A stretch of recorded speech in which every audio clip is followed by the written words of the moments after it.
చదువు చెప్పాల్సిన టీచర్లు, సభ్యత నేర్పాల్సినటువంటి సమాజం ఏం నేర్పిస్తోంది? గురువు స్థానంలో ఉండి మంచి చెడు నేర్పించాల్సిన వాళ్ళే ఇలా దురుసుగా ప్రవర్తించి ఒక అమ్మాయి మరణానికి కారణమవుతారా? ఇప్పుడు ఆ తల్లిదండ్రులు కాలేజీ ఆందోళన చేపడుతోంది. ఈ సంఘటన జరిగింది Secunderabad west Marredpally government junior కాలేజీలో.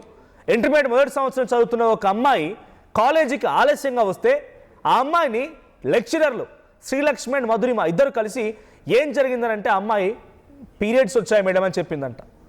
అయితే అవునా, ఏది చూపించు అని చెప్పి దురుసుగా ప్రవర్తించారట. ఆ అమ్మాయిని అవమానానికి గురి చేశారంట. వాళ్ళ మిస్బిహేవియర్తో ఆ అమ్మాయి మెంటల్గా కొంత టార్చర్ గురైంది. దీంతో కాలేజీ నుంచి ఇంటికి వెళ్ళిపోయింది. అంతలోనే అకస్మాత్తుగా ఆ ఇంట్లో కుప్పకూలిపోయి పడిపోయింది ఆ అమ్మాయి. తల్లిదండ్రులు హుటాహుటిన ఆసుపత్రికి తీసుకెళ్లే ప్రయత్నం చేశారు. అయితే మొదట్లో బ్లడ్ క్లాట్ అయ్యి ఆ అమ్మాయి మరణించింది అని చెప్పి డాక్టర్లు చెప్పారట. అయితే టీచర్ల యొక్క నిర్వాహకం మూలంగానే మానసికంగా కృంగిపోయి తనని దురుసుగా, అసలు అమ్మ అక్కడ ఆ టీచర్లు కూడా మహిళలే కదా, మనుషులేనా? మీరు అసలు మనుషులేనా? ఓ అమ్మాయి ఇలా ఇబ్బంది పడుతున్నానని చెప్పిందా చూపించమంటారా? ఏంటిదని మీరు నేర్పించేది కాలేజీల్లో?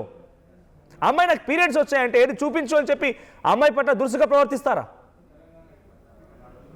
పీరియడ్స్ వచ్చాయంటే చూపించమంటారా? ఇంతకన్నా దరిద్రం ఉంటుందా?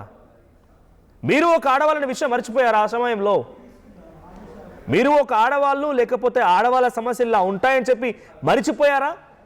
మనుషుల్లా కాకుండా పశువుల్లా బిహేవ్ చేస్తున్నారా?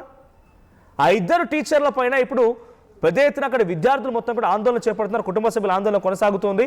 ఆ అమ్మాయి పైన దురుసుగా ప్రవర్తించడంతో ఆ అమ్మాయికి ఏం జరిగింది తెలియదు, కానీ ఇంటికి రాగానే అకస్మాత్తుగా కుప్పకూలిపోయింది. ఆసుపత్రి తీసుకువెళ్తే ఆ అమ్మాయి బ్రెయిన్లో బ్లడ్ క్లాట్ అయి మరణించింది అని చెప్పి డాక్టర్లు చెప్పారు.